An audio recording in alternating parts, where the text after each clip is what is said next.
Here is an excellent example of a time where you really realize the value of having the Goose-Grip mechanics work light with the vacuum suction plate.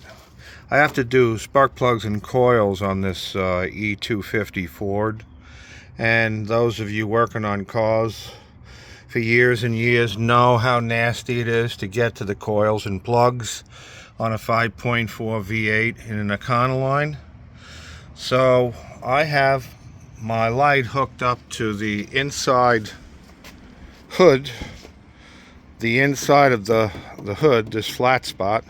The suction cup is holding that on, and there's your Milwaukee battery, and there's your 36-inch long gooseneck, and there it is trajecting up at the roof above the coils where it's not even in your way of your hands. I'm going to turn it on right here, and now you see the light in there. I'm going to go around the other side. So there is my light up in there, 12-inch long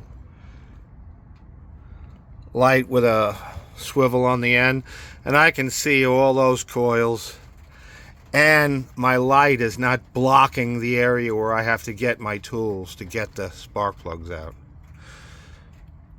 This is available on Goose-Grip.com. Check it out. It's hard to not say that you couldn't use this light. You might not use it every day, but when you have a situation and you don't want the light in your way, this is it.